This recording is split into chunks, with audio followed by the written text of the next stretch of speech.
Hey y'all, and welcome back to Carbon Scoring, the best place for comics, history, and action figures, and home of the mystery box. And listen, when I say that every single mystery box is special, I really mean it. I mean, it's a chance to look at toys that I haven't seen in years, and sometimes even decades, but it is going to be really tough to top the magic of this mystery box, because this is my original Darth Vader carrying case from 1980. Yes, this is the figure carrying case that I had as a kid when I was collecting Star Wars figures back in the early 1980s. And the story behind this case is I was over at my mom's house. I just went and tried to spend some time and visit my mom, and we're talking and chatting, and she says, "Hey, I found something up in the closet that you may want." So we go up there, and sure enough, here is the Darth Vader carrying case that I had as a kid. I mean, you can see it's all scuffed up. I think there was some kind of sticker on there. And listen, guys, there's figures inside. I have no idea what is inside this case. So my mom gives it to me, and she's like, "Well, don't you want to open it up and see what's in there?" And I'm like, "Are you kidding? This is what my entire channel is based on. The fact that we can crack this thing open on camera and learn together what's in the box." And she's like, "Oh yeah, are you still doing that?"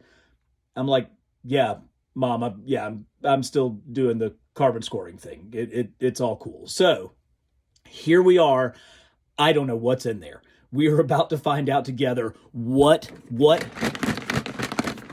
is inside this case. Now, I can't imagine that there's any Star Wars figures in here, because I know that years ago, actually like right after college, I went and got my vintage Star Wars figures out and put them together. I have them in a separate place. Many of them, my originals, are part of my complete vintage collection that's on display down in the Secret Lounge. And if you haven't had a chance to see my 2022 Secret Lounge update video, I'll throw a link to that at the end of this video. But in that, I go through the very best of the best of my collection and show you all of the things that I have on display. And part of that is I have a terrific display of the complete run of Kenner vintage figures. So you definitely want to check that out. So I don't think that there's going to be any Star Wars in here, but I don't know. I haven't seen this thing in decades. So, man, without further ado, let's take a look. Let's see what's happening. The latches, man, they made things so much better back in the 80s. The latches are still tight. All right, this is the moment I've been waiting for. Oh, okay. So there's not a ton of figures in here, but there's a few. So let's see what we have and see what's mixed up. So one of the things you'll notice is back then with the Darth Vader carrying case, you got to put the stickers of your figures onto the different spots.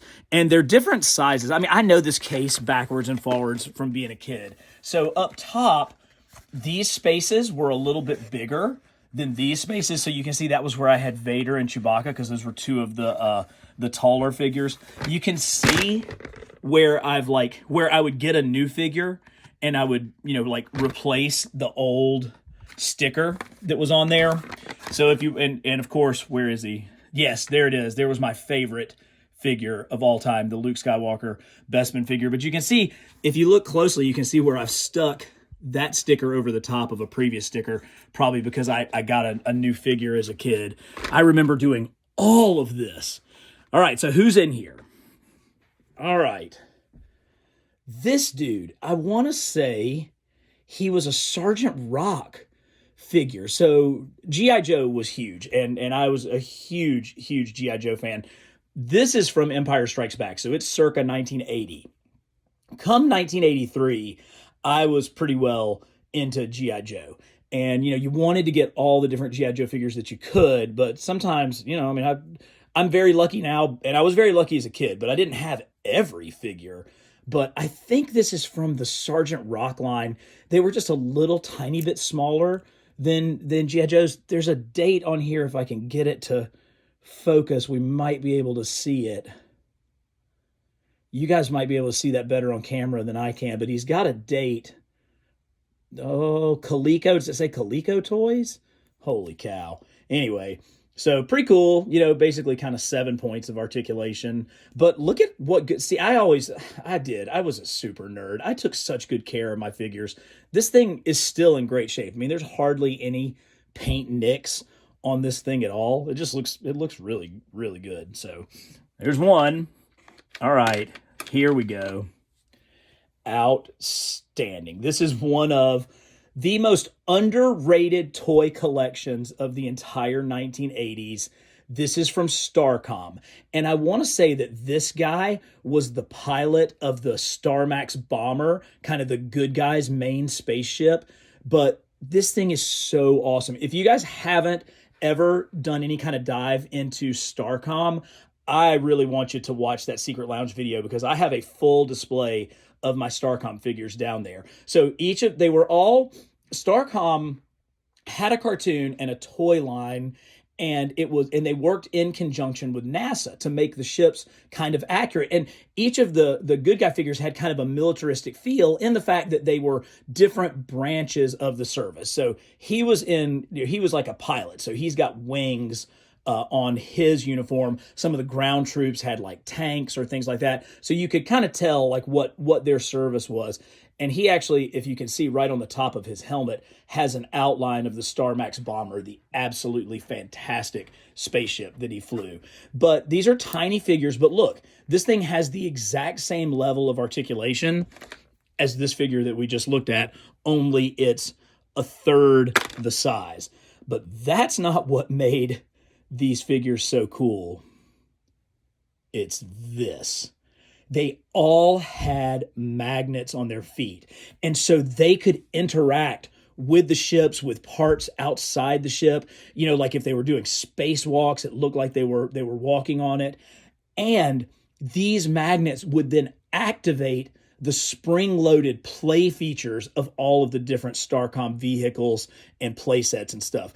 It was just a brilliant line. And because it didn't depend on batteries, every single one of the ones that I have down in the Secret Lounge still works today.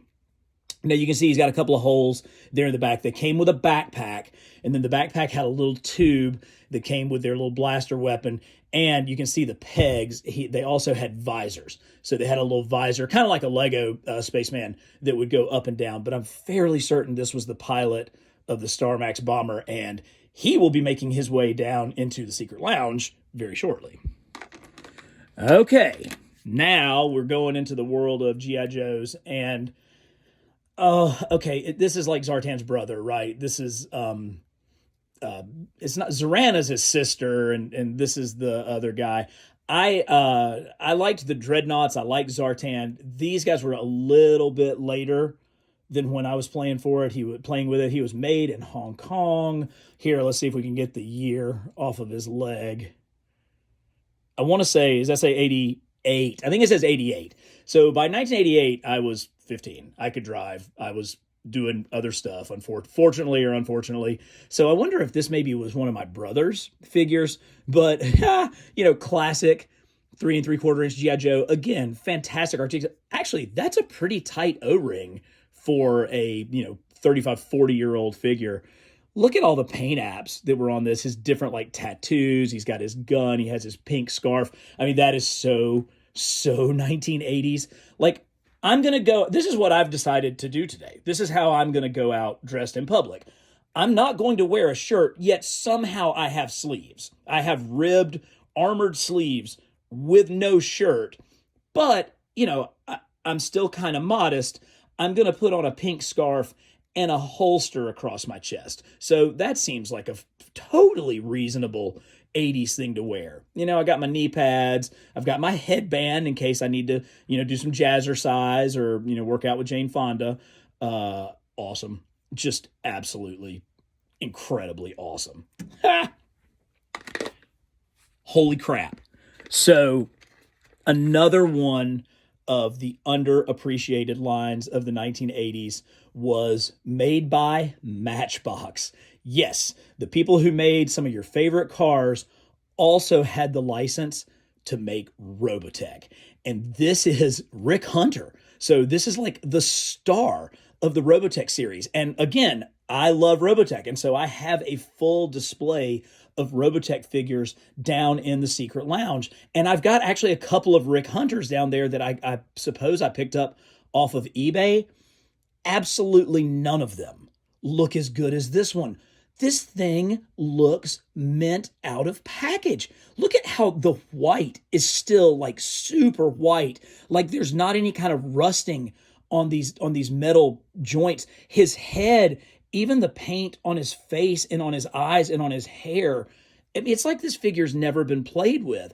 I do remember having this, and it's funny, a couple of years ago I was going through another box and I found a Rick Hunter helmet. And so I put it down like in the secret lounge. I think one of my Rick Hunter figures has it like underneath his arm. He's holding it, as if he doesn't have it on. I bet it went to this actual figure because it was in terrific shape as well.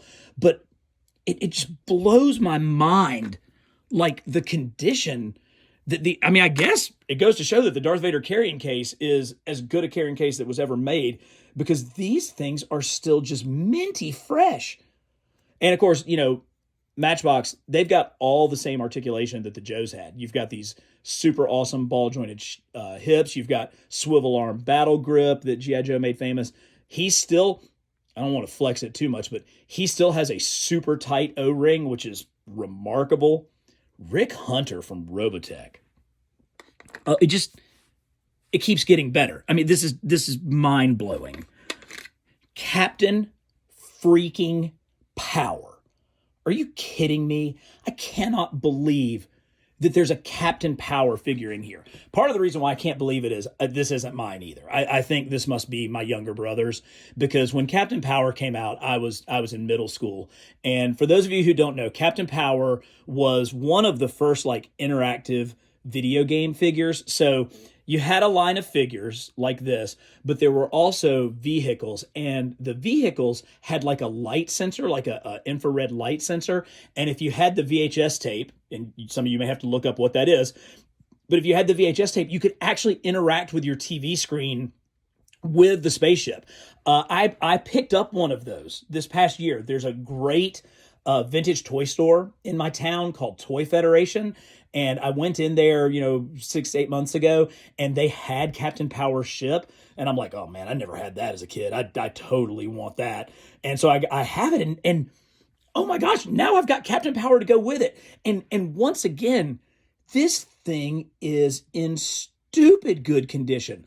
Look at the paint on his face. Look at how great everything still is on his helmet. And this vac metal is still just as shiny as the day it came out. Look, there's like the Captain Power chest symbol is still absolutely perfect. He's got all of this sculpting detail. I guess he's got the Destro wrist rockets going on. He doesn't bend at the waist, but he still has, good articulation everywhere else. Oh my gosh, I can't believe that so this is going straight down. As soon as this video is over, this is going straight down to the secret lounge to be put on display next to my Captain Power ship. That's mind-blowingly good.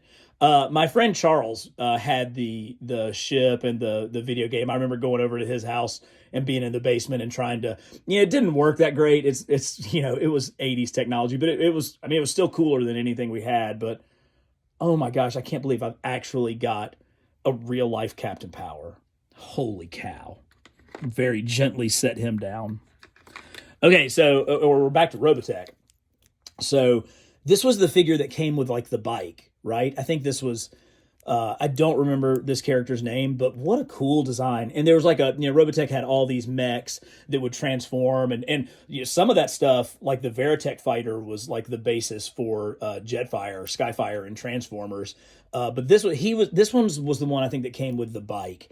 And somehow, that's a little bit worse for wear there. Good to see that at least some of these toys somehow got played with. But again, really cool. Super cool sculpt. Super cool mask. I'm sure that, at the time, anything even slightly Boba Fett-esque was going to sell. And so this is definitely right in that mold. But, God, that's another awesome Robotech figure. Okay, this is actually truly a surprise, because I can't believe that oh wow. Okay, so he's got a loose So this is Wild Bill. So this is the pilot of the G.I. Joe Dragonfly. And when my brother and I were growing up, my brother is 4 years younger than I was, but we would obviously share toys. And so he would get a G.I. Joe thing and I would get a G.I. Joe thing. He was the one who really wanted and got the Dragonfly for Christmas. And so I wonder, is this our original Wild Bill figure from when we were kids, from like circa 83, 84?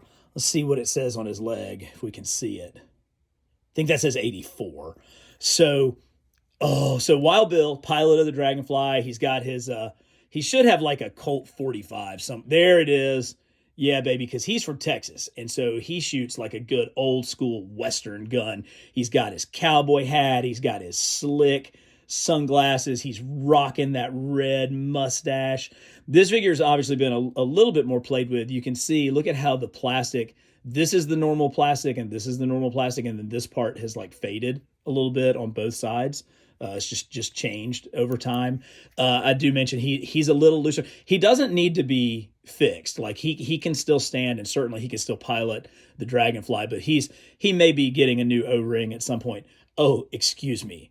Wild Bill is not packing one Colt 45. He is packing two Colt 45s. And I assume that they've got the holster, like the hilt is this way so that they're so he can quick draw, because Texas. So, oh my gosh, so sweet. Wild Bill. Even the detail of like the little buckle across his vest around the back is just so awesome.